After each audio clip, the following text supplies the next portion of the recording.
Olá, eu sou o professor Michio Kaku. Eu quero começar este vídeo fazendo uma pergunta que, à primeira vista, vai parecer absurda, talvez até um insulto à sua inteligência e ao seu senso comum. Mas eu peço que você suspenda o seu julgamento e leve essa pergunta a sério, com o rigor de um cientista, por apenas um momento. Como você sabe com certeza absoluta que você teve uma infância? Como você sabe que existia ontem? Você provavelmente vai me responder com indignação. Ora, professor, isso é ridículo. Eu tenho memórias claras. Eu me lembro do cheiro da casa da minha avó. Eu me lembro de cair de bicicleta e ralar o joelho aos 7 anos de idade. Eu tenho fotografias amareladas no álbum da família que provam que eu fui um bebê. Eu tenho uma cicatriz no braço daquela queda. Meus pais, meus amigos, meus documentos, tudo isso confirma a minha história. O passado é sólido como uma rocha. Tudo isso parece muito convincente. Tudo isso constitui o que chamamos de evidência empírica. Mas e se eu lhe dissesse que, do ponto de vista da física moderna e da lógica estrita, nada disso prova que o passado realmente aconteceu? E se eu lhe dissesse que é fisicamente possível, e segundo algumas das teorias cosmológicas mais avançadas que temos hoje, estatisticamente provável, que nada disso tenha ocorrido? E se o universo não tiver 13,8 bilhões de anos? E se o universo tiver, na verdade, apenas 1 segundo de idade? Imagine o seguinte cenário de pesadelo. Imagine que você, com esse corpo exato que tem agora, vestindo essas roupas, sentado nessa cadeira, com essa sensação de cansaço nos olhos ou de fome no estômago, simplesmente apareceu do nada neste exato instante. Imagine que as partículas do universo, num capricho aleatório, se juntaram para formar você agora mesmo. Mas e as minhas memórias? Você insiste. Eu lembro do café da manhã. Aqui está o ponto crucial. As memórias não são janelas mágicas para o passado. As memórias são objetos físicos. Elas são arranjos específicos de neurônios, conexões sinápticas, equilíbrios químicos de neurotransmissores e padrões elétricos armazenados no seu cérebro no tempo presente. Se o universo tem o poder de criar um cérebro do nada, e a mecânica quântica diz que, dado tempo suficiente, flutuações aleatórias podem criar qualquer coisa, então ele tem o poder de criar um cérebro que já vem carregado. Ele pode criar um cérebro que já possui a configuração neural exata de alguém que viveu 30, 40 ou 80 anos. O universo pode ter criado você há 1 segundo atrás, já com a cicatriz no braço, que é apenas tecido fibroso arranjado de certa forma, já com a foto no álbum, que é apenas papel com tinta arranjada de certa forma, e já com a memória vívida e emocional de uma queda de bicicleta, que na realidade física nunca ocorreu. A bicicleta nunca existiu. O joelho nunca sangrou. A avó nunca fez o bolo. Tudo isso é um implante de dados falsos, escrito instantaneamente na sua massa cinzenta por um acidente cósmico. Como você poderia provar, sem sombra de dúvida, que isso não é verdade? Você não pode. Porque qualquer prova que você busque, se você correr para pegar um diário antigo, se ligar para uma testemunha, se assistir a um vídeo do seu aniversário, também pode ter sido criada instantaneamente junto com você, como parte do cenário, para dar consistência à alucinação. Esta é a tese aterrorizante deste vídeo de 1 hora e 40 minutos. Nós vamos explorar o pesadelo lógico e físico, conhecido como cérebro de Boltzmann. Vamos descobrir por que é impossível provar cientificamente que você é um ser humano real, com uma história biológica real, vivendo em um planeta Terra que orbitou o Sol por bilhões de anos. A física estatística sugere que é muito mais provável, astronomicamente mais provável, que você seja uma entidade solitária, um cérebro flutuando no vácuo profundo do espaço, alucinando toda a sua vida, prestes a desaparecer de volta no caos gelado de onde veio. Bem-vindos ao abismo da incerteza. Bem-vindos ao ponto onde a cosmologia encontra o filme de terror. Para entender de onde vem essa ideia, que parece ter saído de um conto de Philip K. Dick, não precisamos de ficção científica. Precisamos de filosofia e termodinâmica. A ideia de que o mundo pode ter sido criado recentemente com a aparência de ser antigo não é nova. No século XIX, um naturalista chamado Philip Gosse, tentando desesperadamente salvar a narrativa bíblica diante das novas descobertas geológicas, propôs a hipótese de Ónfalos. Ele sugeriu que Deus criou a Terra há 6.000 anos, mas a criou já velha. Ele a criou já com fósseis de dinossauros enterrados no solo, já com anéis de crescimento nas árvores que nunca cresceram, e já com a luz de estrelas distantes chegando aos nossos olhos, tudo para criar um universo funcional desde o dia 1. Ou talvez para testar a nossa fé. Isso é irrefutável, mas não é científico. Mais tarde, no século XX, o grande filósofo e matemático Bertrand Russell refinou isso com o que ficou conhecido como a hipótese dos 5 minutos. Russell escreveu: não há impossibilidade lógica na hipótese de que o mundo surgiu há 5 minutos, exatamente como era então, com uma população que lembrava um passado totalmente irreal. Para Russell, isso era um exercício de ceticismo. Ele queria mostrar que a memória não é uma prova da realidade. Ele queria nos ensinar a humildade epistemológica. Mas, na física moderna, isso deixou de ser um exercício filosófico e se transformou em um problema grave de termodinâmica. E é aqui que o verdadeiro terror começa. Não estamos falando de um Deus enganador que planta fósseis para nos testar. Estamos falando de átomos cegos, probabilidade matemática e tempo infinito. A história começa com a segunda lei da termodinâmica, a lei mais deprimente, implacável e universal de todas. Ela diz que a entropia, a medida da desordem de um sistema, sempre tende a aumentar em um sistema fechado. As coisas quebram e não se consertam sozinhas. O café quente esfria e nunca esquenta sozinho. O perfume se espalha no ar e nunca volta para o frasco. As estrelas queimam seu combustível e morrem. O universo caminha inexoravelmente do organizado para o bagunçado, do complexo para o simples, da vida vibrante para a poeira inerte. Nós sentimos o tempo passar justamente por causa disso. A seta do tempo aponta na direção do aumento da entropia. Se você vê um copo quebrado no chão, você sabe que ele veio do passado, onde estava inteiro e ordenado, e está indo para o futuro, onde será apenas areia. A ordem é a assinatura do passado. Mas aqui surge o problema que atormentou Ludwig Boltzmann, o pai da física estatística. Se o universo é eterno, ou se o universo existe há tempo suficiente, ele já deveria ter atingido o estado de desordem máxima. Ele já deveria estar no equilíbrio térmico, o caos total. Por que vemos ordem? Por que vemos estrelas, galáxias e pessoas? Boltzmann propôs uma solução audaciosa: as flutuações. Imagine uma caixa cheia de gás, onde as moléculas se movem aleatoriamente. O estado natural é o caos. Mas se você esperar tempo suficiente, muito, muito, muito tempo, por puro acaso, as moléculas podem colidir de um jeito que, por um breve instante, elas se organizam. Talvez, por um milissegundo, todas as moléculas se juntem num canto da caixa, criando um vácuo no resto. Talvez elas formem a letra A. Isso é uma diminuição temporária e acidental da entropia. É a ordem surgindo do caos por pura sorte estatística.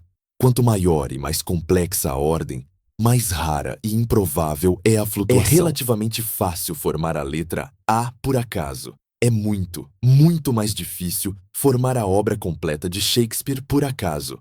Mas, se o tempo for infinito, a matemática diz que vai acontecer. Agora, aplique isso ao universo.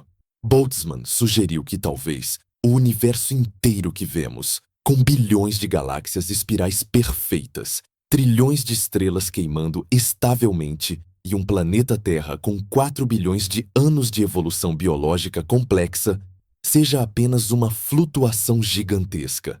Um acidente estatístico monumental em um cosmos que, na maior parte do tempo, é morto. Nós seríamos um acidente de ordem temporário. Isso parece uma explicação plausível para o Big Bang. O universo tropeçou na existência ordenada e agora está decaindo de volta para o caos, aumentando a entropia. Mas aqui está a armadilha. Aqui está o paradoxo que ameaça destruir a sua realidade. Se estamos dependendo do acaso para criar coisas, a estatística é cruel e econômica. O universo prefere fazer o caminho mais fácil. O que é mais provável? O que é mais barato em termos de improbabilidade? Opção A. O universo criar acidentalmente 100 bilhões de galáxias, cada uma com 100 bilhões de estrelas, e manter uma evolução biológica coerente por bilhões de anos, com dinossauros, eras glaciais e impérios, apenas para gerar o seu cérebro no final dessa corrente causal? Ou, opção B, o universo criar acidentalmente apenas o seu cérebro, completo com as memórias falsas dessas galáxias, estrelas e dinossauros? Pense nisso como jogar dados. Para criar o universo real, opção A, você precisa tirar o número 6, em 1 trilhão de trilhões de dados ao mesmo tempo. É um evento de ordem colossal. Para criar apenas o seu cérebro flutuando no espaço, opção B, que é um objeto muito menor e menos complexo que o universo inteiro, você precisa tirar o número 6, em apenas alguns bilhões de dados.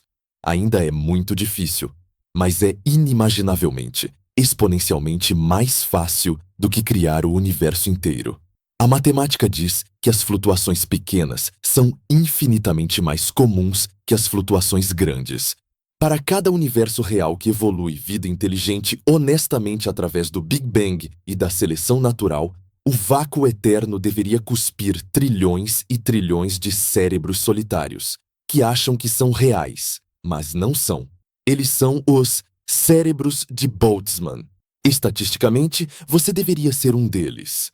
As chances de você ser um ser humano real são quase zero, comparadas à chance de você ser um aglomerado aleatório de átomos que se juntou no espaço profundo a 1 microsegundo, contendo a alucinação exata de estar lendo este texto. Você olha ao seu redor.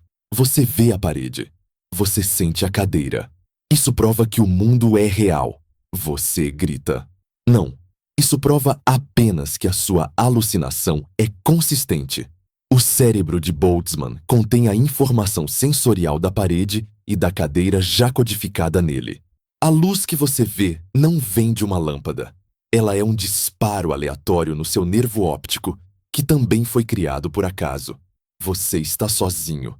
Eu, Michio Kaku, não existo. Eu sou parte da sua alucinação.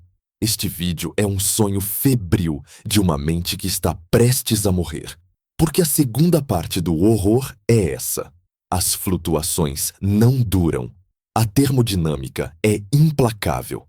Assim que a ordem surge por acaso, ela tende a voltar ao caos imediatamente. Se você é um cérebro de Boltzmann, você não tem futuro. A probabilidade diz que a sua existência vai durar apenas o tempo suficiente para você pensar, eu existo, e então os átomos vão se dispersar. Você vai congelar ou explodir no vácuo. A sua vida inteira pode ser apenas este breve flash de consciência entre 2 eternidades de escuridão. Isso é assustador. Isso soa como loucura filosófica. Mas o problema é que as equações da física moderna não conseguem se livrar desses cérebros. Eles assombram a cosmologia. Neste vídeo, vamos mergulhar no abismo da entropia. Vamos entender quem foi Ludwig Boltzmann. Vamos calcular as probabilidades. E vamos perguntar, existe alguma maneira de provar que somos reais? Ou estamos condenados ao solipsismo eterno? Preparem-se. Vocês nunca mais confiarão no passado. Para entender por que a sua existência pode ser uma mentira estatística, precisamos viajar no tempo. Precisamos sair do conforto do século XXI e visitar um cemitério em Viena, na Áustria. O Cemitério Central, ou Zentralfriedhof. Lá, entre os túmulos de gigantes da música como Beethoven, Brahms e Schubert, existe uma lápide que destoa. Ela não tem anjos chorando, nem versos bíblicos sobre a ressurreição. Ela tem o busto de um homem robusto, barbudo, com um olhar intenso e melancólico. E acima da cabeça desse homem, gravada no mármore frio, está uma equação curta, elegante e aterrorizante. S. K-Slog. Essa é a equação que define o destino do universo. Essa é a equação que diz que tudo o que você ama vai morrer. E o homem enterrado ali é Ludwig Boltzmann, o homem que olhou para o abismo do tempo e viu o caos olhando de volta. A história de Boltzmann é uma das maiores tragédias da ciência. Ele foi o profeta do átomo em uma época em que os átomos eram considerados heresias filosóficas. No final do século XIX, a física estava dividida. De um lado, tínhamos os energeticistas, liderados por figuras poderosas como Ernst Mach, o mesmo do número Mach. Eles acreditavam que a matéria era contínua, que a energia era um fluido e que átomos eram apenas ficções matemáticas úteis, não objetos reais.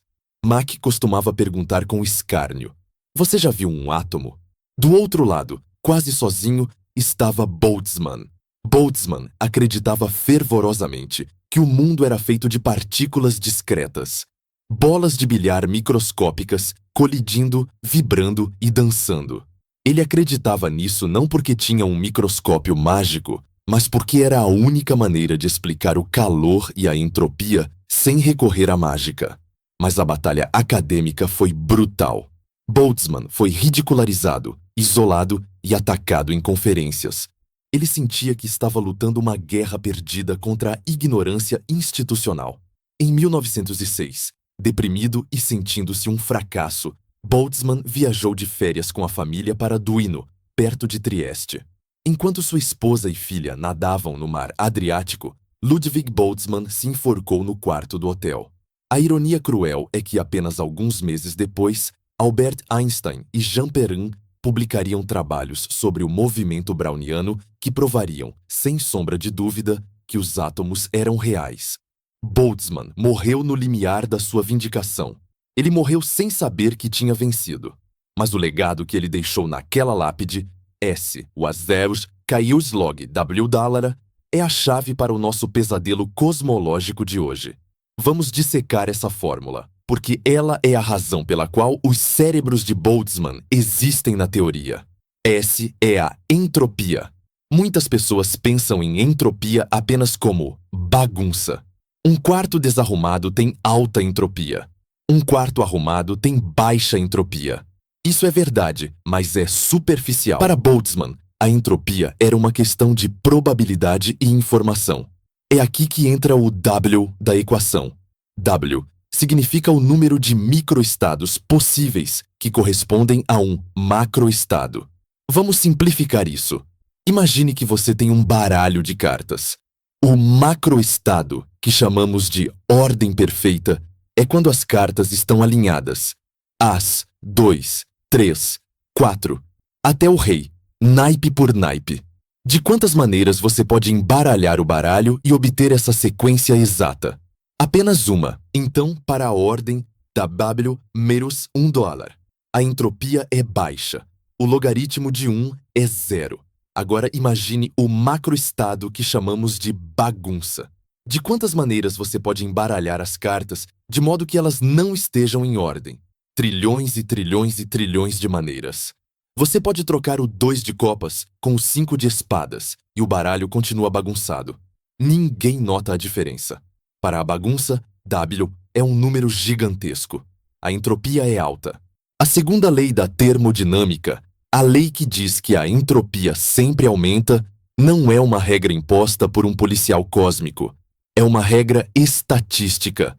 O universo tende ao caos simplesmente porque existem mais maneiras de ser caótico do que de ser ordenado. Se o universo fosse um cassino, o caos seria a casa. E a casa sempre ganha. Se você jogar as cartas para o alto, elas vão cair bagunçadas, não porque uma força maligna as bagunçou, mas porque a probabilidade de elas caírem em ordem alfabética é astronomicamente ridícula. Agora, vamos escalar isso do baralho para o universo. Boltzmann percebeu que o calor não é um fluido, é o movimento aleatório dos átomos.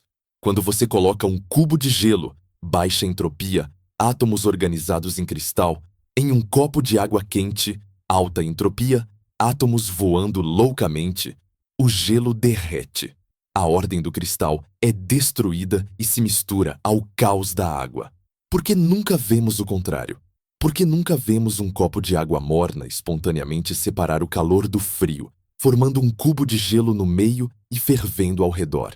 As leis de Newton, efímera, funcionam para frente e para trás no tempo. Se você filmasse duas bolas de bilhar colidindo e tocasse o filme ao contrário, pareceria fisicamente possível. Mas se você filmar um ovo quebrando e tocar ao contrário, parece mágica. O ovo se remonta. Boltzmann percebeu que a seta do tempo, a distinção entre passado e futuro, nasce da entropia. O passado é a direção onde havia mais ordem, menor W.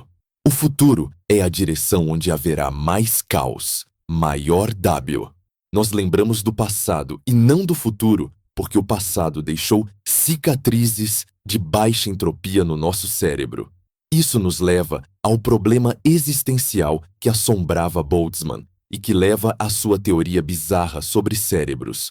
Se a entropia sempre aumenta, o destino final do universo é o equilíbrio térmico. É a chamada morte térmica. Imagine que o universo é uma xícara de café com leite. No início, Big Bang, o café está separado do leite. A ordem, a estrutura, a complexidade. Você pode ver os redemoinhos, mas com o tempo eles se misturam. Eventualmente, você tem uma bebida bege, morna e uniforme. Nada mais acontece. Nenhuma estrutura complexa pode existir. A entropia atingiu o máximo. O problema de Boltzmann era o seguinte: na época dele, ninguém sabia sobre o Big Bang. A maioria dos cientistas, incluindo ele, acreditava que o universo era eterno, que ele sempre existiu e sempre existirá. Mas, se o universo é eterno, ele já teve tempo infinito para misturar o café com o leite. Se o tempo é infinito, a entropia já deveria ser máxima. O universo já deveria ser uma sopa morna, morta e vazia de partículas aleatórias. Já deveríamos estar na morte térmica. Então, por que estamos aqui? Porque o Sol brilha. O Sol é uma concentração altamente improvável de hidrogênio quente em um céu frio. Isso é baixa entropia. Por que a Terra existe? Porque o seu DNA, que é um cristal aperiódico incrivelmente complexo e ordenado, existe. Nós somos como o cubo de gelo que se recusa a derreter na água quente eterna. Nós somos uma anomalia estatística flagrante. Segundo a lógica de Boltzmann, nós não deveríamos existir. O estado natural do universo eterno é o caos. A ordem é proibida pela probabilidade. Para resolver esse paradoxo, o paradoxo de viver num universo ordenado quando se deveria viver no caos, Boltzmann propôs uma ideia que é a avó dos cérebros de Boltzmann. Ele sugeriu: talvez o universo inteiro esteja morto. Talvez a maior parte do cosmos esteja de fato em equilíbrio térmico, frio e vazio. Mas, em um universo infinito, o improvável torna-se inevitável. Lembram do baralho de cartas? A chance de jogar as cartas e elas caírem em ordem perfeita é de 1 em 10 dólares. É quase zero. Mas, e se eu jogar as cartas um número infinito de vezes? Uma hora vai acontecer. Boltzmann sugeriu que o nosso universo visível, essa bolha de ordem com galáxias e vida, é uma flutuação estatística. É um momento raro em que, por puro acaso, os átomos do caos colidiram e formaram ordem. Imagine o universo como um mar infinito em tempestade. Na maior parte do tempo, o mar é apenas ondas caóticas.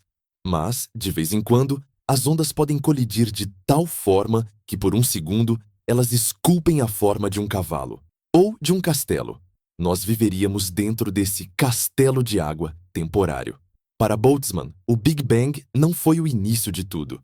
Foi apenas uma flutuação grande num universo eterno. Um momento em que a entropia acidentalmente diminuiu. O baralho se ordenou sozinho e agora está aumentando de volta. O baralho está se bagunçando de novo e nós chamamos isso de passar do tempo. Essa explicação salva a física. Ela explica por que vemos ordem, porque só podemos existir onde há ordem. Isso é uma forma primitiva do princípio antrópico. Nós somos os vencedores da loteria cósmica. Mas aqui está a armadilha fatal. Aqui está o raciocínio que transforma a esperança em horror. Boltzmann, em sua genialidade, não percebeu que abriu a porta para um monstro lógico. Se aceitarmos a explicação dele de que nossa existência é uma flutuação aleatória em um universo de caos, então devemos nos submeter às regras da probabilidade. A regra é: flutuações pequenas são exponencialmente mais frequentes que flutuações grandes. Volte para o mar. O que é mais provável de aparecer nas ondas aleatórias? A forma perfeita de um transatlântico de luxo com 3.000 passageiros ou a forma de uma simples canoa? A canoa é muito mais simples. Ela requer menos moléculas de água organizadas. Para cada vez que o oceano esculpe acidentalmente um transatlântico, ele esculpe trilhões de canoas. Agora aplique isso à realidade. O nosso universo é o transatlântico. Ele é imenso. Tem bilhões de anos-luz de diâmetro. Tem complexidade em todas as escalas. A probabilidade de o caos gerar acidentalmente um Big Bang inteiro, com leis da física finamente ajustadas, é infinitesimal. É um número tão pequeno que, se você escrevesse zeros daqui até a Lua, ainda não seria pequeno o suficiente. Mas o que é necessário para a sua consciência existir? Você não precisa de Andrômeda. Você não precisa de Saturno. Você não precisa nem dos seus pés. Para você ter a experiência consciente que está tendo agora, estou lendo um texto sobre Boltzmann. Você só precisa de um cérebro, ou um computador equivalente em um estado funcional, contendo as memórias e entradas sensoriais falsas desse momento. Um único cérebro. Cerca de 1,5 kg de matéria organizada. Comparado ao universo inteiro, um cérebro é uma canoa. É infinitamente mais simples. Portanto, se a origem da nossa existência é uma flutuação aleatória no caos eterno, então a estatística dita uma lei férrea. Para cada universo real que se forma por acaso, devem se formar 10 húberos, 10 dólares, cérebros solitários.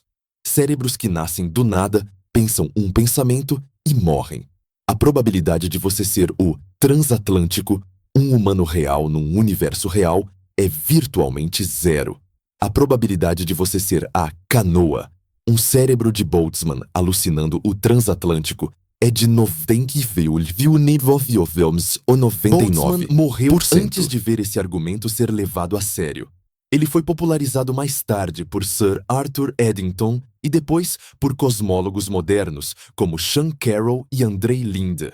Mas a sombra de Boltzmann paira sobre nós. Ele nos ensinou que a ordem é um empréstimo que tomamos do caos e que teremos que pagar de volta. Mas ele também sugeriu, sem querer, que talvez o empréstimo seja muito menor do que pensamos. Talvez o universo não tenha gasto a energia para criar estrelas e galáxias para você ver.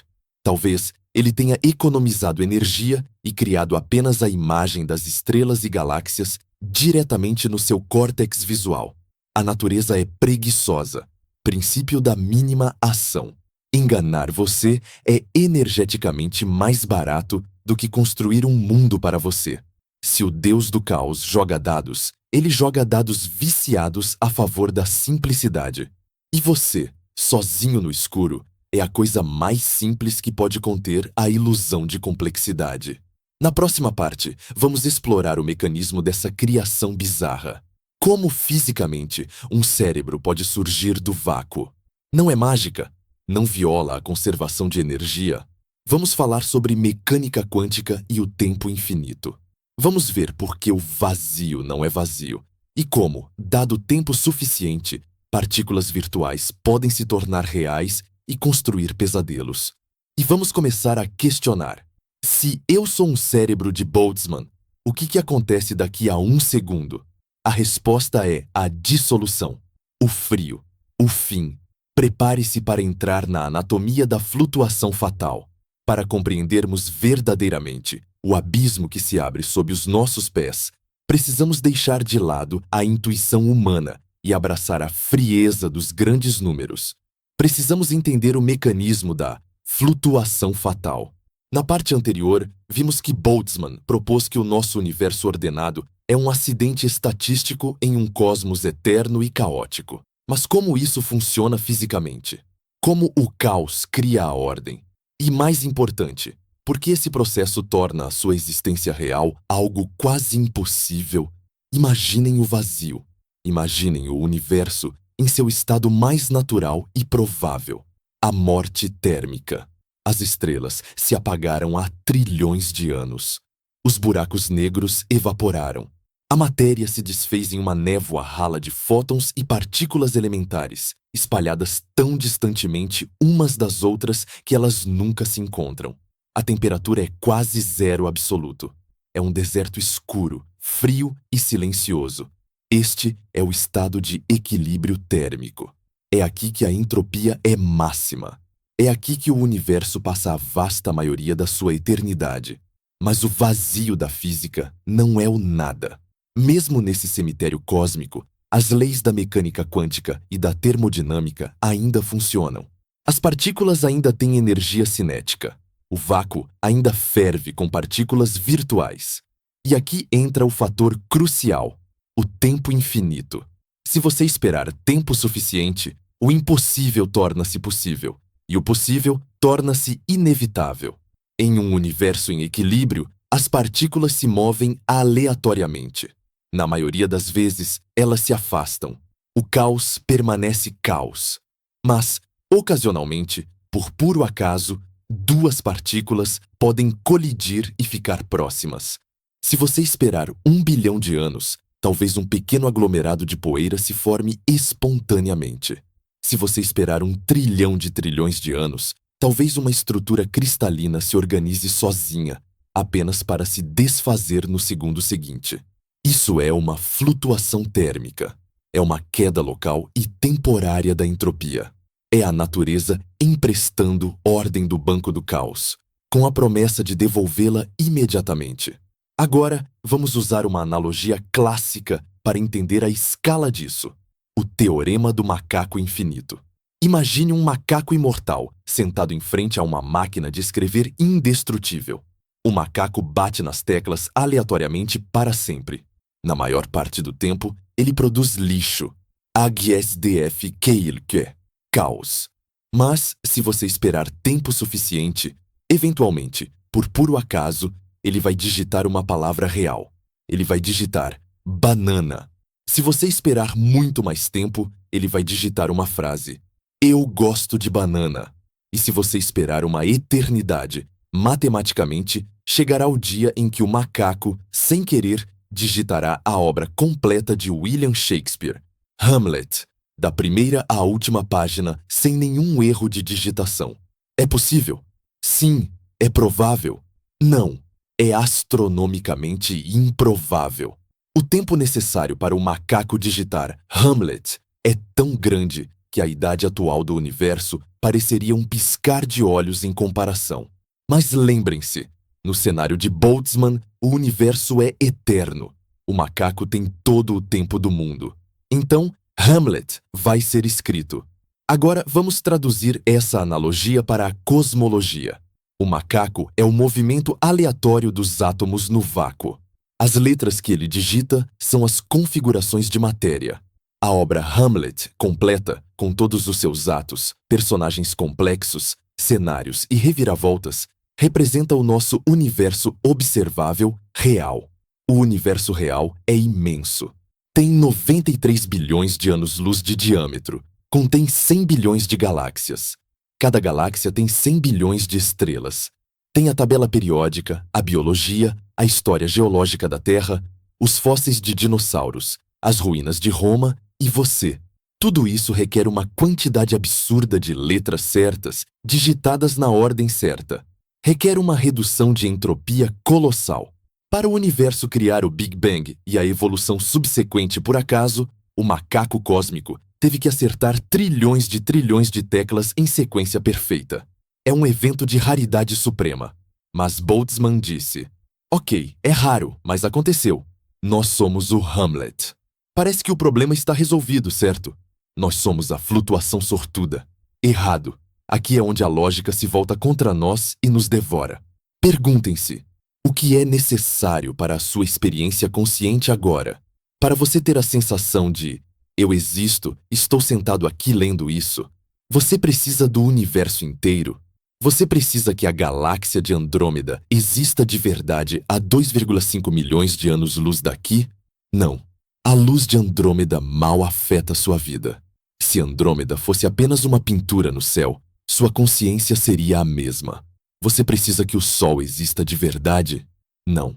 Você só precisa que fótons com a energia certa atinjam sua retina e aqueçam sua pele. A fonte pode ser qualquer coisa, desde que a sensação seja a mesma. Você precisa que o passado exista? Não. Você só precisa das memórias do passado gravadas nos seus neurônios agora. Para ter a experiência consciente de ser você, você só precisa de uma coisa: o seu cérebro, ou um sistema funcional equivalente. Vamos voltar ao macaco. O macaco está digitando aleatoriamente. O que vai acontecer com mais frequência? O macaco digitar a obra completa de Hamlet, o universo inteiro, ou o macaco digitar apenas a frase mais famosa? Ser ou não ser, eis a questão. Apenas o seu cérebro. A resposta estatística é brutal. Para cada vez que o macaco digita o livro inteiro, ele digita a frase isolada trilhões de vezes em outros momentos. A frase é mais curta. A frase é mais simples. A frase exige menos sorte. A natureza é um contador avarento. A natureza odeia gastar energia. Ela odeia baixar a entropia mais do que o necessário. Criar um universo inteiro com bilhões de galáxias apenas para abrigar a sua consciência é um desperdício de energia incalculável. É como construir uma cidade inteira de verdade, tijolo por tijolo, apenas para filmar uma cena de um filme, quando você poderia ter construído apenas um cenário de papelão na frente da câmera. A termodinâmica diz que o universo prefere o cenário de papelão.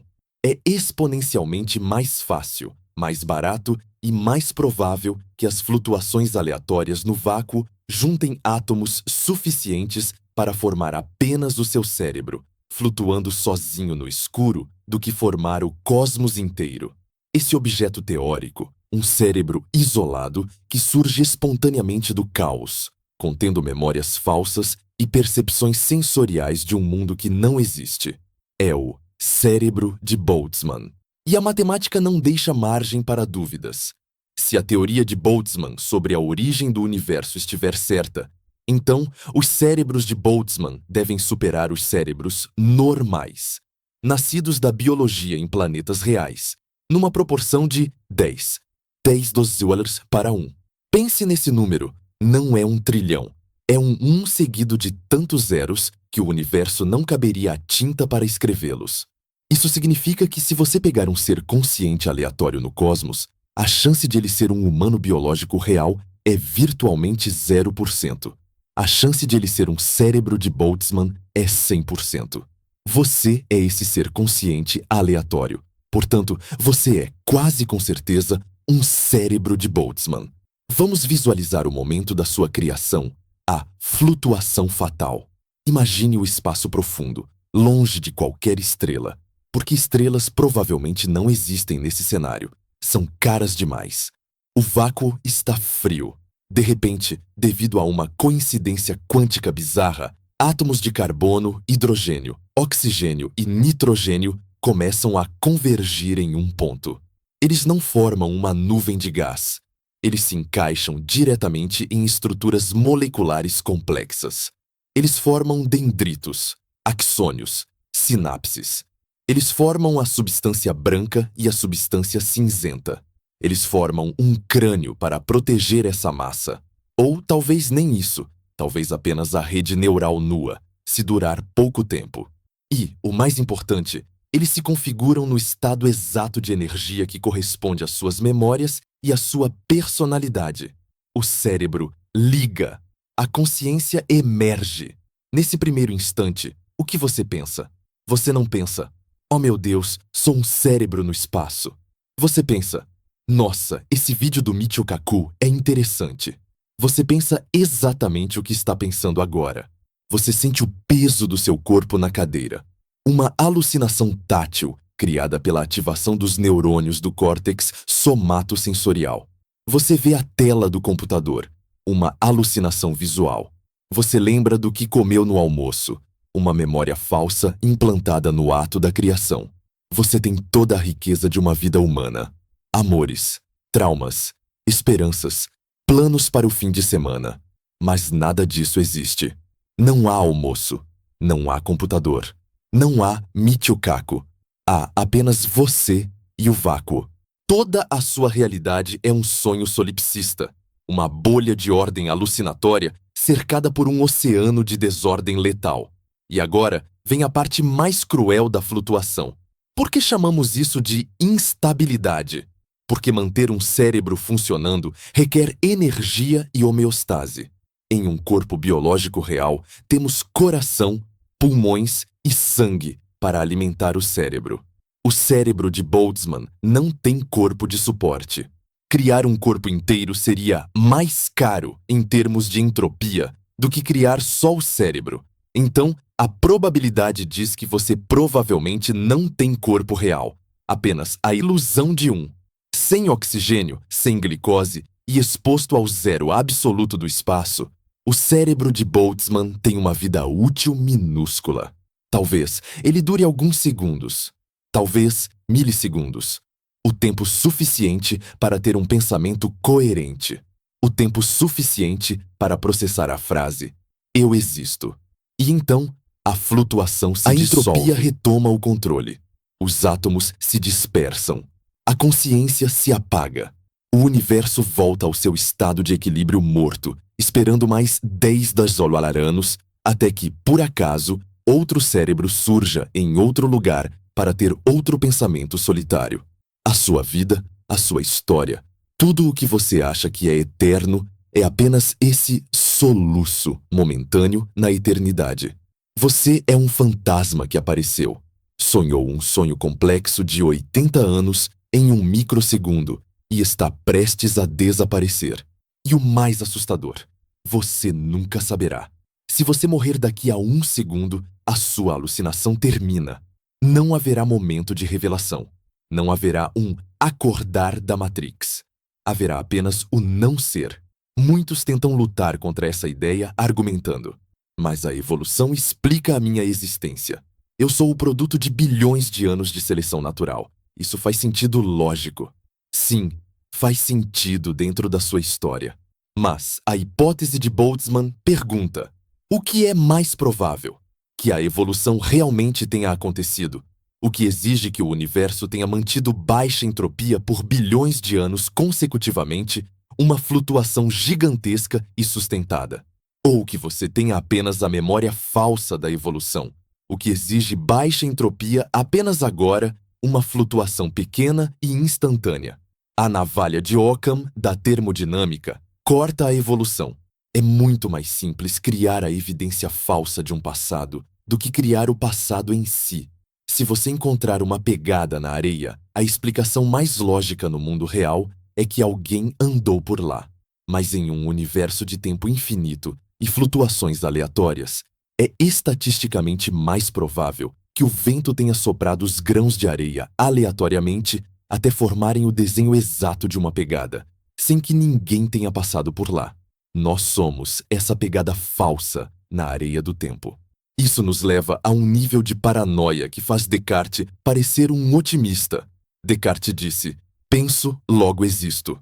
Ele usou isso para provar sua própria realidade. O cérebro de Boltzmann concorda. Você existe. Mas é tudo o que existe. O cérebro de Boltzmann é a forma final do solipsismo. O solipsismo é a ideia filosófica de que apenas a sua própria mente é certa a de existir. Na filosofia, isso é apenas um exercício de dúvida. Na cosmologia estatística, isso é uma previsão matemática. Se as equações de Boltzmann e a mecânica quântica estiverem corretas e forem aplicadas a um universo eterno, o solipsismo não é uma teoria. É o estado natural de qualquer observador. A existência de outras pessoas reais é um luxo estatístico que o universo provavelmente não pode pagar. Você é o único habitante da realidade. e a sua realidade é um cenário pintado às pressas que está desmoronando nas bordas. Se você olhar muito de perto para as estrelas ou para os átomos, você deveria ver falhas na simulação? Não, porque a simulação é perfeita enquanto dura. O perigo não é a falha, o perigo é o fim. Isso cria uma crise devastadora para a ciência. Nós fazemos ciência baseados na observação. Olhamos para o fundo cósmico de micro-ondas e deduzimos o Big Bang. Olhamos para os fósseis e deduzimos a evolução. Mas se somos cérebros de Boltzmann, todas essas observações são alucinações. O fundo cósmico de micro-ondas não existe. É um ruído no meu córtex visual. Os fósseis não existem. São memórias falsas. Se somos cérebros de Boltzmann, então a ciência é impossível, porque nossos dados são fabricados pelo acaso. Mas nós usamos a ciência para deduzir a existência dos cérebros de Boltzmann. Isso cria um paradoxo circular autodestrutivo. Usamos a lógica para chegar a uma conclusão. Somos cérebros aleatórios, que invalida a lógica que usamos. Nossos cérebros não são confiáveis. Os físicos chamam isso de instabilidade cognitiva. Se a teoria prevê que somos cérebros de Boltzmann, então a teoria não pode ser confiável, porque foi pensada por um cérebro de Boltzmann estúpido e alucinado. Isso significa que a teoria está errada?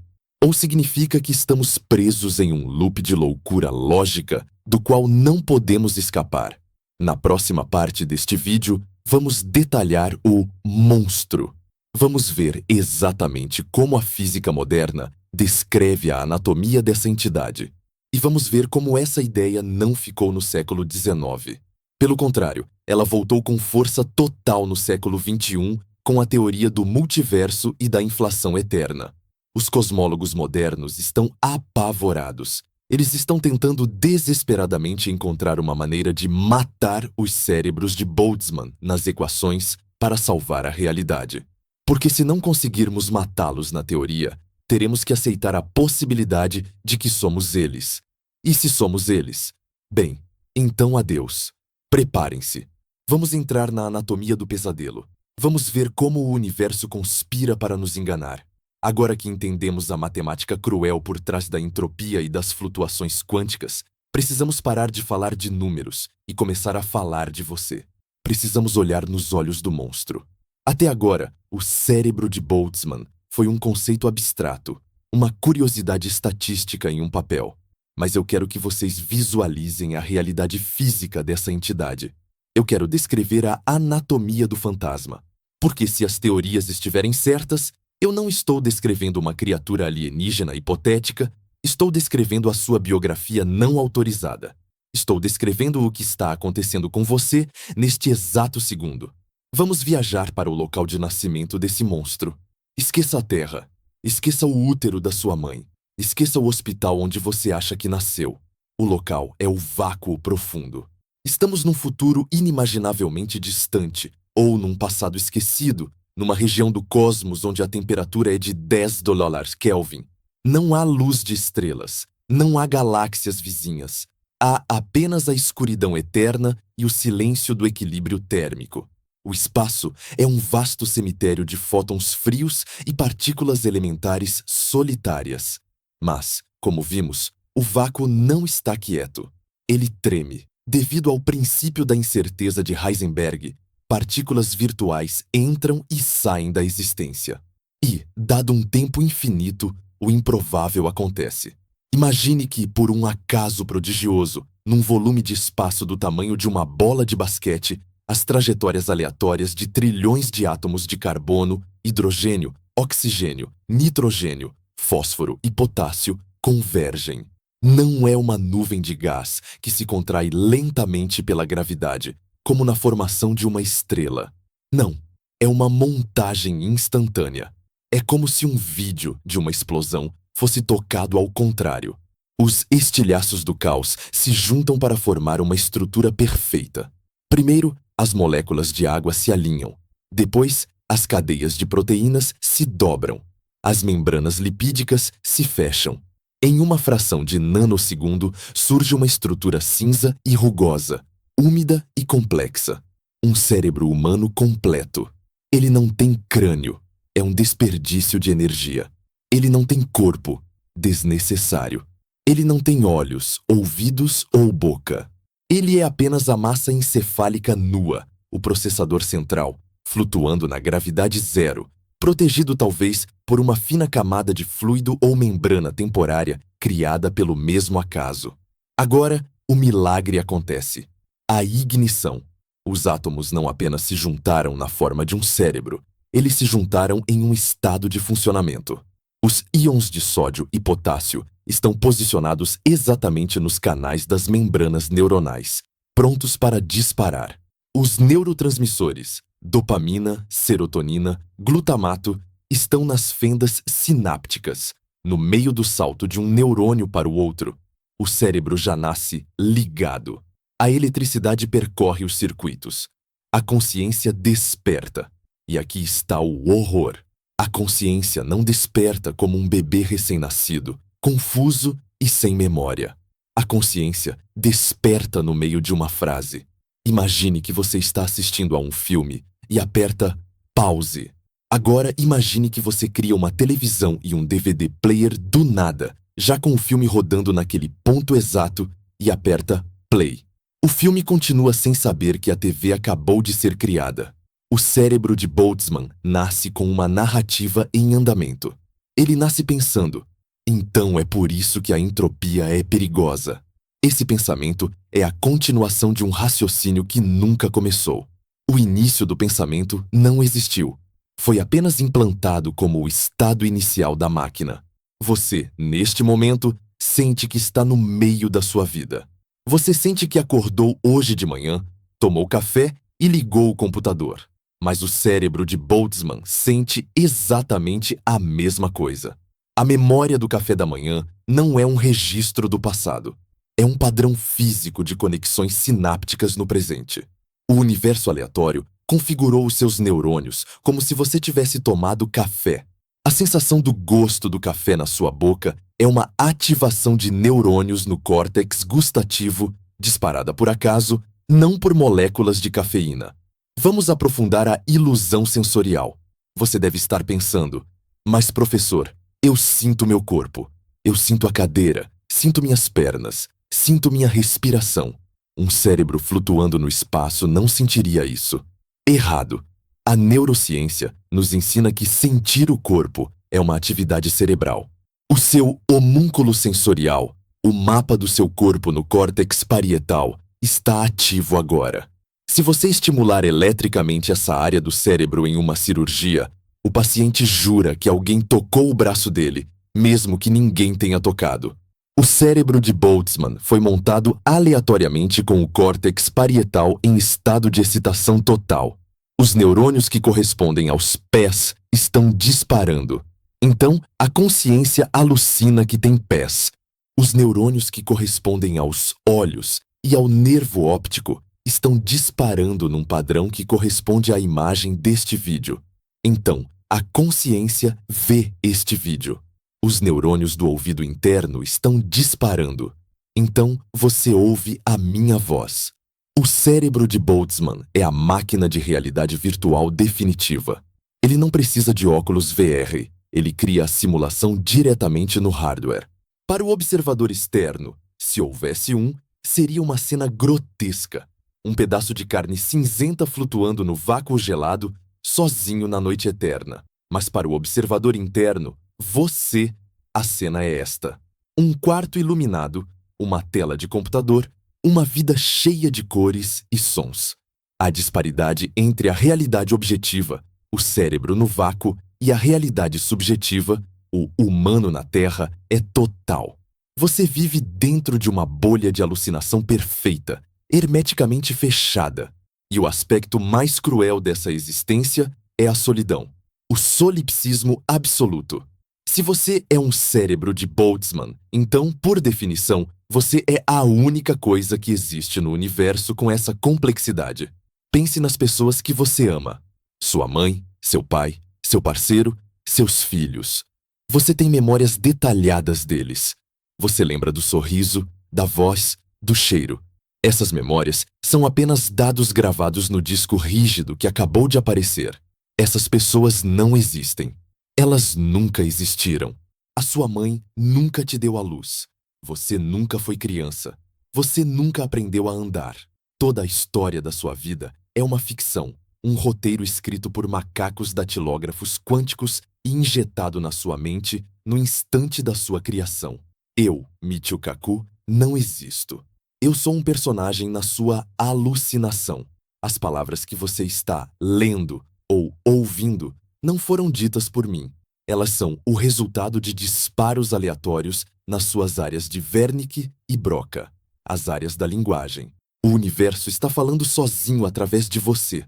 Você é o único habitante de um cosmos deserto, contando histórias para si mesmo para fingir que não está sozinho. É uma forma de loucura cósmica imposta pela estatística. E não há como você ligar para alguém para verificar. Se você pegar o telefone e ligar para um amigo e ele atender, a voz dele também será uma alucinação auditiva gerada pelo cérebro. O cérebro de Boltzmann é uma prisão da qual não há fuga, porque a prisão é a própria mente. Mas a parte monstro dessa teoria não é apenas a solidão, é a brevidade. A estabilidade é inimiga do acaso. É incrivelmente improvável que o acaso monte um cérebro. É exponencialmente mais improvável que o acaso mantenha esse cérebro montado e funcionando por muito tempo. Para um cérebro biológico funcionar, ele precisa de fluxo sanguíneo constante, oxigênio, glicose e remoção de toxinas. O cérebro de Boltzmann não tem nada disso. Ele está no vácuo. Além disso, a segunda lei da termodinâmica está sempre à espreita, pronta para desfazer a ordem. Isso significa que a existência de um cérebro de Boltzmann é efêmera. É um flash. A maioria dos modelos sugere que ele dura apenas o tempo necessário para uma flutuação mínima de consciência. Talvez alguns segundos. Talvez o tempo de um pensamento. Eu sou. E então, a coesão falha.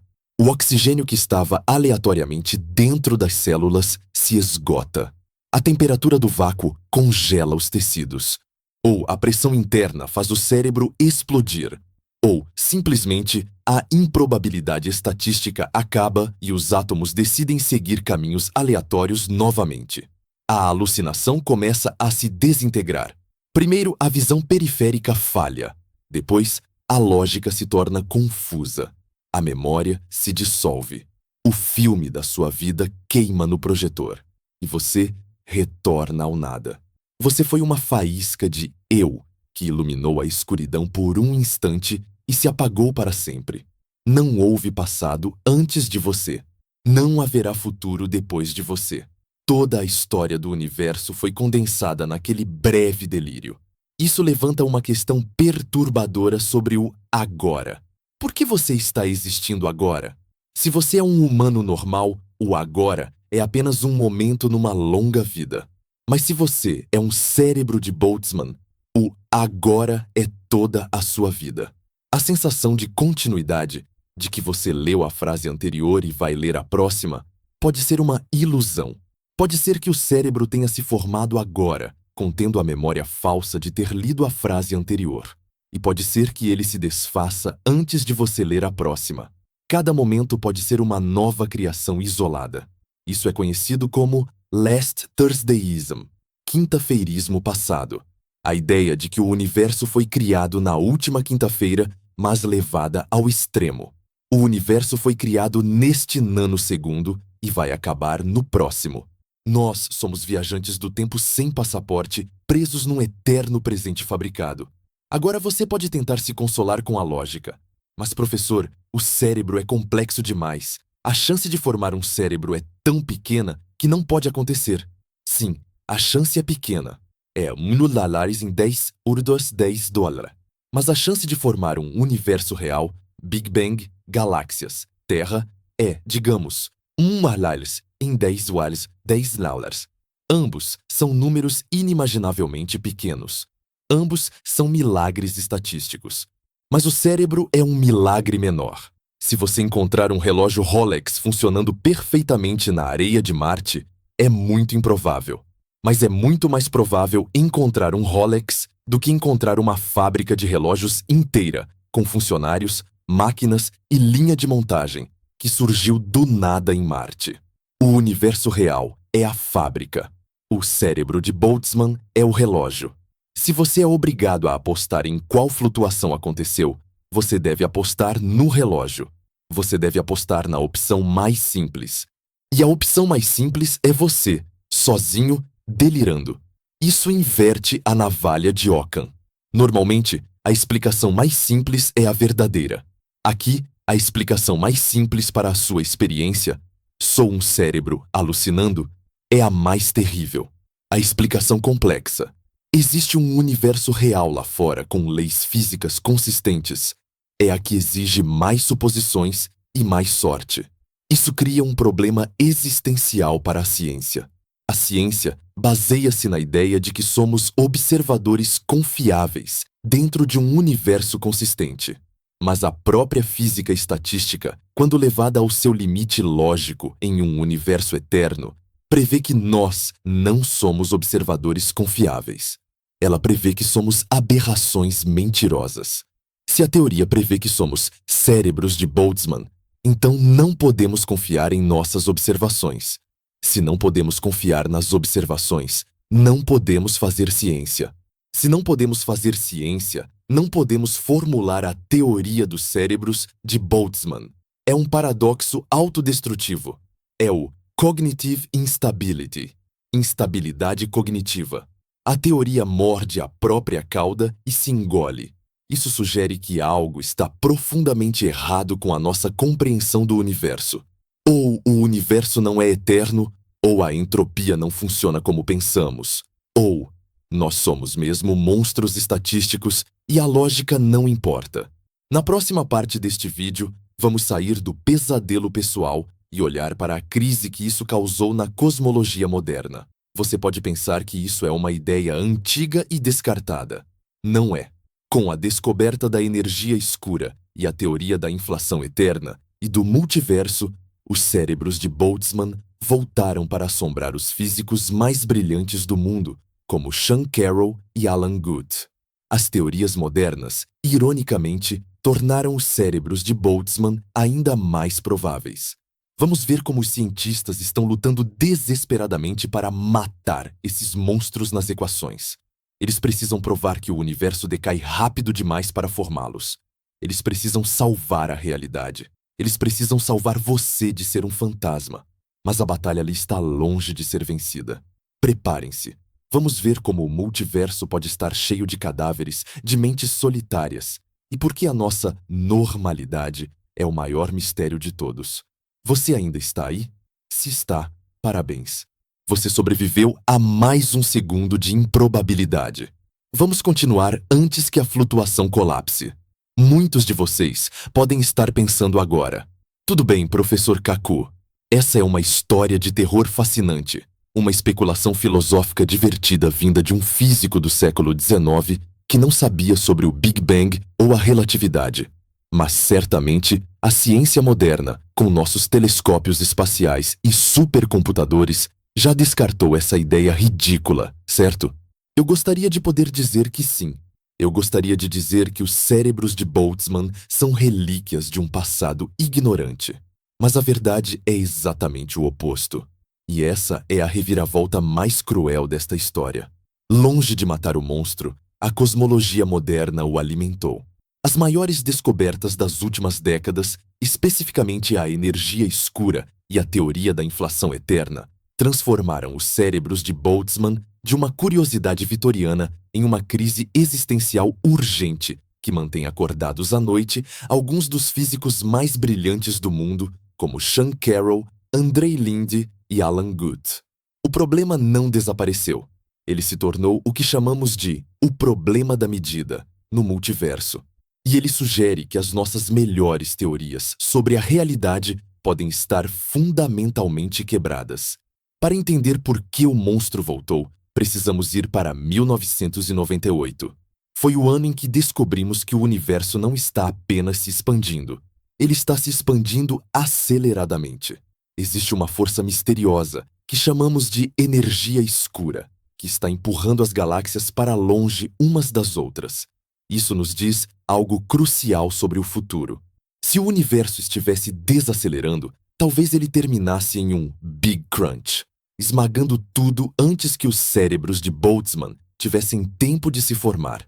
Estaríamos salvos pela destruição prematura. Mas a aceleração nos diz que o universo caminha para um Big Freeze eterno. O universo vai se tornar um lugar chamado espaço de De Sitter. Imagine um universo vazio, dominado apenas pela energia escura. As galáxias se afastaram tanto que não podemos mais vê-las. As estrelas morreram. Os buracos negros evaporaram. Sobra apenas o vácuo. Mas, como Stephen Hawking e Gary Gibbons nos mostraram, um universo em aceleração tem uma temperatura. Ele tem um horizonte de eventos, e esse horizonte irradia calor. É uma temperatura minúscula, quase zero, mas não é zero. Isso significa que o universo futuro não é um cemitério estático, é um banho térmico. É uma sopa quântica morna e borbulhante. E aqui, a matemática de Boltzmann retorna com vingança total. Se você tem um banho térmico e tem tempo infinito, as flutuações são inevitáveis. A energia escura garante que o universo terá uma vida útil infinita. Ela garante que o cassino cósmico nunca fecha. Isso transforma a produção de cérebros de Boltzmann de uma possibilidade remota em uma certeza industrial. Vamos fazer a contabilidade cósmica. Vamos colocar na balança os observadores normais, pessoas como eu e você, que surgiram da biologia em planetas, contra os cérebros de Boltzmann. Os observadores normais só podem existir durante a Era Estelífera, a Era das Estrelas. Essa era é curta. As estrelas vão queimar todo o hidrogênio do universo em cerca de 10 anos, 100 trilhões de anos. Depois disso, a biologia acaba. Não há mais energia livre para sustentar a evolução darwiniana. Então, o número de humanos reais é finito. É um número grande, mas é limitado. O universo tem uma janela de oportunidade para criar vida real, e essa janela vai se fechar.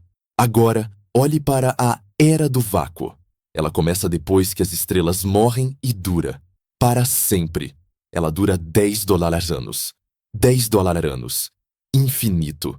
Mesmo que a probabilidade de criar um cérebro de Boltzmann seja ridiculamente pequena a cada ano, você tem infinitos anos para tentar. Qualquer número, por menor que seja, multiplicado pelo infinito, torna-se infinito. Isso significa que o número de cérebros de Boltzmann que serão criados no futuro, distante do nosso próprio universo, superará o número de seres humanos que já viveram por uma margem infinita. O universo passará uma fração minúscula de tempo sendo habitado por humanos reais, e uma eternidade sendo habitado por alucinações solitárias flutuando no escuro. Se você sortear um observador aleatório na linha do tempo inteira do cosmos, é matematicamente impossível que você pegue um humano da Era das Estrelas. Você vai pegar um monstro da Era do Vácuo. Como você se considera um observador aleatório, a conclusão lógica é que você está na Era do Vácuo agora, alucinando que está na Era das Estrelas. Isso é um desastre para a teoria do multiverso e da teoria das cordas.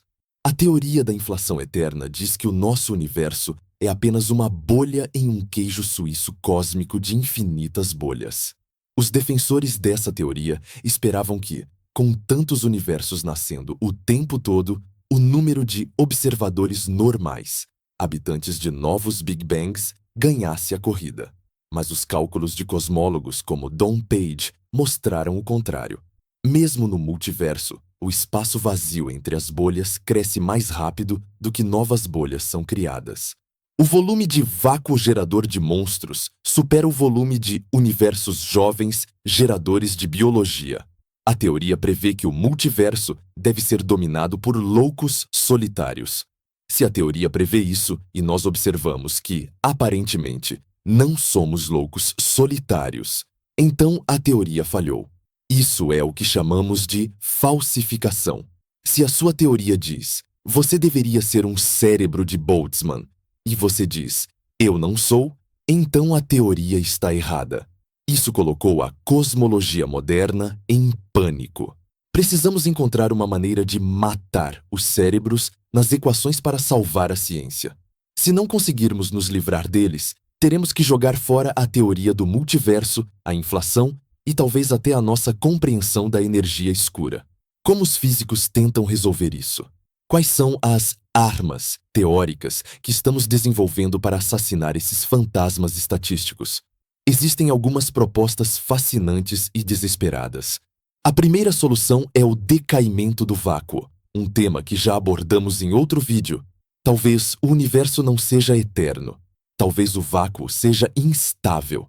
Se o nosso universo tiver uma vida útil limitada, digamos se ele estiver destinado a colapsar ou a decair para um estado de vácuo diferente em 20 ou 30 bilhões de anos, então não haverá tempo suficiente para os cérebros de Boltzmann se formarem. Se o cassino fechar cedo, a casa não ganha todas as vezes. Físicos como Sean Carroll sugeriram que, para a ciência fazer sentido, o universo deve ser instável. A estabilidade eterna é, paradoxalmente, incompatível com a confiabilidade da nossa existência. Nós precisamos que o mundo acabe para que a nossa vida seja real. Se o universo for eterno, nós somos falsos. Se o universo for mortal, nós somos reais. É uma escolha sombria, morte certa do cosmos ou a loucura da dúvida eterna. Outra solução proposta é a ideia de que talvez não entendamos a mecânica quântica tão bem quanto pensamos. Alguns físicos, como Rafael Busso, sugerem abordagens holográficas. Talvez a quantidade de informação que pode existir em uma região do espaço seja limitada, o limite de Bekenstein. Se o universo não puder processar infinitas informações, talvez ele pare de produzir flutuações depois de um tempo. Talvez o vácuo congele em um estado onde nada mais acontece, nem mesmo cérebros. Isso salvaria a nossa realidade, transformando o futuro distante em um deserto verdadeiramente estático e não dinâmico. E há uma terceira saída, mais filosófica, chamada de a suposição da mediocridade. Talvez nós não sejamos observadores aleatórios. Talvez existam classes de observadores. Podemos dizer, ok, existem trilhões de cérebros de Boltzmann, mas eles são parasitas. Eles não contam. Nós só vamos contar os observadores que têm uma linhagem evolutiva coerente. Mas isso soa como trapaça. Isso é desenhar o alvo em volta da flecha depois que ela já foi atirada. Quem define o que conta? Se um cérebro de Boltzmann tem pensamentos, sente dor e ama, por que ele é menos observador do que você? Só porque ele não tem um corpo? Isso é biorracismo cósmico. A matemática não se importa com o nosso preconceito a favor da biologia. Para a entropia, um arranjo de átomos é um arranjo de átomos. Não importa como ele chegou lá. O fato é que o problema continua sem solução definitiva. É uma ferida aberta na física teórica. Toda vez que um cosmólogo propõe um novo modelo do universo, a primeira pergunta que os colegas fazem nas conferências é: e o problema dos cérebros de Boltzmann? O seu modelo produz monstros? Se a resposta for sim, o modelo vai para o lixo. Nós estamos usando a nossa própria sanidade como um filtro para as leis da física. Estamos dizendo, o universo deve ser de tal forma que eu não seja uma alucinação. Isso é o princípio antrópico levado ao extremo. Mas e se o universo não se importar com a nossa sanidade? E se a verdade for a versão louca? A ciência sempre avançou, nos tirando do centro do palco. Copérnico nos tirou do centro do sistema solar. Darwin nos tirou do centro da criação biológica. Talvez Boltzmann nos tire do centro da realidade. Talvez a lição final da cosmologia seja que ser real é uma exceção, não a regra. Talvez a normalidade, viver em um planeta, ter um corpo, nascer e morrer, seja a condição mais exótica e rara de todas. Neste ponto do vídeo, você deve estar sentindo uma vertigem profunda. A física, que deveria ser a rocha sólida da verdade, transformou o chão em areia movediça. Se não podemos provar que não somos flutuações, e se as melhores teorias dizem que provavelmente somos, o que nos resta? Devemos nos desesperar? Devemos parar de pagar impostos porque a Receita Federal é uma alucinação? Eu não recomendo isso. A alucinação da prisão tende a ser muito consistente. Não, existe uma saída. Não é uma saída científica, mas existencial. Na conclusão deste vídeo, vamos parar de lutar contra o monstro e aprender a viver com ele. Vamos voltar a René Descartes. Vamos voltar ao cogito ergo sum. Mesmo se você for um cérebro de Boltzmann, algo está acontecendo. A experiência é real, mesmo que o objeto da experiência seja falso. A dor no joelho pode ser alucinada, mas a dor em si dói. O amor pela sua mãe pode ser implantado, mas o sentimento de amor é genuíno. Vamos descobrir por que, no final das contas, não importa se você nasceu há 1 segundo ou há 30 anos. O agora é a única coisa que você tem de qualquer maneira.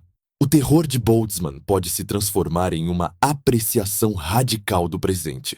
Se este é o único segundo que você tem, é melhor fazê-lo valer a pena. Preparem-se para a conclusão. Vamos ancorar a nossa nave na única rocha que resta no meio da tempestade de entropia: a consciência imediata. Chegamos ao fim da nossa jornada pelo labirinto de espelhos da cosmologia estatística. Começamos com uma pergunta inocente sobre a validade das suas memórias de infância e acabamos desmontando a própria estrutura da realidade. Viajamos para o cemitério de Viena com Ludwig Boltzmann. Olhamos para a fórmula da entropia na lápide dele e percebemos que a ordem é um empréstimo caro do caos. Descobrimos que, em um universo eterno, a estatística favorece a criação de cenários de papelão em vez de mundos reais. Encaramos o monstro nos olhos. A possibilidade matemática concreta de que você é um cérebro solitário, nascido do vácuo há 1 segundo, alucinando uma vida inteira antes de morrer no segundo seguinte. Para muitos de vocês, essa pode parecer a conclusão mais nihilista e aterrorizante que a ciência já produziu. É a ideia de que somos fraudes cósmicas. É a ideia de que o amor que você sente, a dor que você sofreu e a esperança que você carrega são apenas ruídos aleatórios em uma rede neural que está prestes a congelar. Se o passado é falso e o futuro é inexistente, o que nos resta? Se eu não posso provar que não nasci agora, qual é o sentido de qualquer coisa? Mas eu sou um físico. E na física, quando chegamos a um beco sem saída lógico ou a uma singularidade, geralmente é lá que encontramos as verdades mais profundas. Nesta conclusão, eu quero oferecer a vocês uma corda de segurança. Eu quero lançar uma âncora no meio dessa tempestade de incerteza. Vamos deixar a matemática de lado por um momento e entrar na filosofia pura. Vamos voltar ao século XVII, para um quarto aquecido por uma lareira na Holanda, onde um homem chamado René Descartes estava tendo a mesma crise existencial que você está tendo agora. Descartes perguntou: e se um demônio maligno estivesse me enganando? E se tudo o que vejo for uma ilusão criada para me ludibriar? O demônio maligno de Descartes é o cérebro de Boltzmann da física moderna. É a mesma entidade enganadora. Descartes duvidou da parede, duvidou do corpo, duvidou de Deus, duvidou do passado. Mas ele chegou a um ponto que não podia ser dissolvido pela dúvida: o núcleo indestrutível da realidade. Ele percebeu que, para ser enganado, ele tinha que existir. Para alucinar, tem que haver uma consciência alucinando. Cogito ergo sum. Penso, logo existo. Essa é a sua âncora.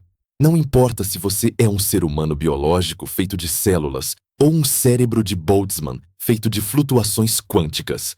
A experiência é real. O conteúdo da experiência pode ser falso.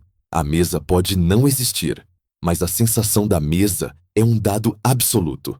A dor no joelho daquela queda de bicicleta que talvez nunca aconteceu? A dor é real. O sofrimento é real.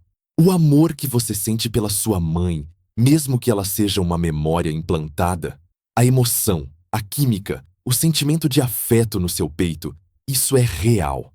Você é o observador. Você é a tela onde o filme do universo está sendo projetado. Não importa se o filme foi filmado em locações reais ou se é tudo CGI gerado por um computador. Enquanto você estiver assistindo, a experiência é válida. O cérebro de Boltzmann nos ensina que a realidade não é feita de átomos. A realidade é feita de qualia, de sensações conscientes. E nesse sentido, você é inegavelmente real. Isso nos leva a uma reavaliação pragmática da vida.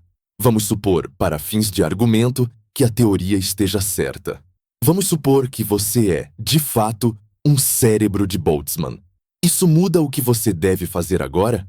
Imagine que você decide: nada é real, então vou pular na frente de um ônibus.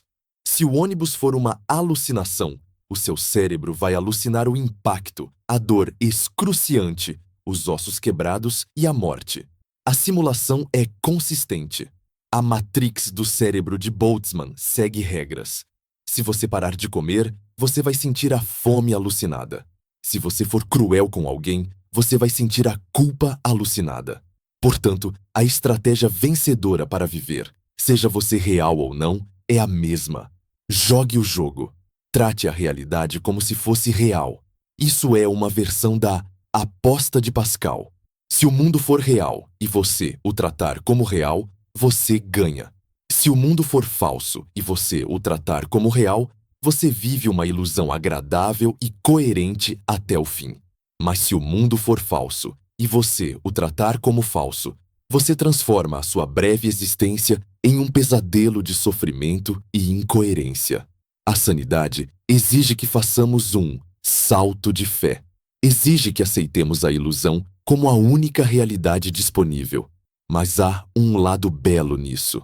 A hipótese de Boltzmann nos força a viver no agora. Nós, seres humanos, somos viciados no tempo. Estamos sempre remoendo o passado ou ansiosos pelo futuro. Nós carregamos o peso de erros que cometemos há 10 anos. Nós sofremos por problemas que podem acontecer daqui a 10 anos. Mas o cérebro de Boltzmann sussurra no seu ouvido: Ei, e se esses 10 anos não existirem? Se você nasceu há 1 segundo, então você não tem culpa. Você não tem bagagem. Aqueles erros do passado são apenas histórias implantadas. Você é inocente. Você é novo. E se você vai morrer daqui a 1 segundo, então não há motivo para temer o futuro. Não há motivo para guardar o melhor vinho para uma ocasião especial. A ocasião especial é agora. Essa teoria, por mais aterrorizante que seja, é o antídoto definitivo para a procrastinação e para o arrependimento. Ela nos dá a permissão científica para o carpe diem radical. Olhe para a sua mão agora. A textura da pele, a luz batendo nela. Isso é um milagre estatístico. A chance de essa percepção existir é de 1 em 10 vezes 10 olhada. E, no entanto, ela está aqui. Você ganhou a loteria cósmica mais difícil de todas. Não importa se o prêmio dura 80 anos ou 80 milissegundos. O fato de que algo existe em vez de nada e que esse algo é você, deveria enchê-lo de um senso de admiração sagrada. Você é o universo acordando para olhar para si mesmo, nem que seja por um breve piscar de olhos. Além disso, a existência desse paradoxo é um motor para a ciência. Eu disse antes que os cosmólogos estão tentando matar os cérebros de Boltzmann. Isso é fascinante. O medo de que sejamos irreais é o que está impulsionando a nova física. É por causa desse paradoxo que estamos investigando o decaimento do vácuo. É por causa dele que estamos repensando a inflação eterna. O monstro está nos forçando a ser mais inteligentes. Nós nos recusamos a aceitar que somos alucinações. E essa recusa é o que nos levará à próxima grande teoria de tudo. Talvez descubramos que o tempo não é infinito. Talvez descubramos que a entropia tem um limite. Talvez descubramos que a consciência requer biologia e não pode surgir do caos. A nossa luta para provar a nossa própria realidade é a força motriz do progresso humano. Nós somos a espécie que se recusa a ser um acidente. E, finalmente, considere a possibilidade. A esperança de que nós não sejamos cérebros de Boltzmann. Vamos supor que somos os observadores normais, que somos o transatlântico e não a canoa. Isso nos torna ainda mais preciosos. Se o universo está cheio de trilhões de cérebros loucos e solitários, e nós somos os poucos, os raros, os eleitos que têm um corpo real, um planeta real e uma história real, então nós somos a nobreza do cosmos. Nós somos os guardiões da continuidade. Nós somos aqueles que realmente constroem coisas em vez de apenas sonhar com elas. Nós somos aqueles cujas memórias são verdadeiras. Se você realmente teve uma infância, se você realmente ralou o joelho, isso é um tesouro. Isso significa que o universo trabalhou duro por 13,8 bilhões de anos, cozinhou estrelas, explodiu supernovas, formou a Terra, evoluiu bactérias, peixes, répteis e mamíferos, tudo em uma cadeia ininterrupta de causa e efeito, só para chegar a você. Você não é um acidente. Você é o ápice de um esforço cosmológico monumental. A teoria de Boltzmann nos mostra o quão fácil seria para o universo trapacear. O quão fácil seria fazer uma cópia barata de você. Mas se você é real, significa que o universo não trapaceou. Ele fez o caminho longo. Ele pagou o preço total da entropia para criar você. Isso lhe dá um valor infinito. Então, da próxima vez que você se sentir insignificante ou sentir que a vida é monótona, lembre-se do abismo. Lembre-se de que a alternativa à sua vida chata não é uma vida emocionante. É a dissolução no vácuo ou a loucura solipsista. A normalidade é o verdadeiro milagre. O fato de que o sol vai nascer amanhã e não desaparecer porque a flutuação acabou é incrível. O fato de que você pode ligar para um amigo e ele realmente existe e não é uma voz na sua cabeça é incrível. O mundo sólido, consistente e persistente é o presente mais improvável que poderíamos receber. Eu quero que você faça um teste agora. O teste final.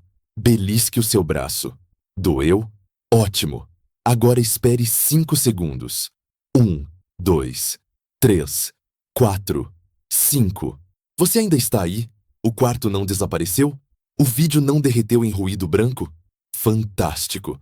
Você sobreviveu à barreira da probabilidade. Você bateu a casa. O universo sustentou a sua existência por mais 5 segundos. Ele gastou energia, aumentou a entropia total do cosmos, apenas para manter você consciente e coeso. Agradeça a ele. Use esses segundos. Use esse agora.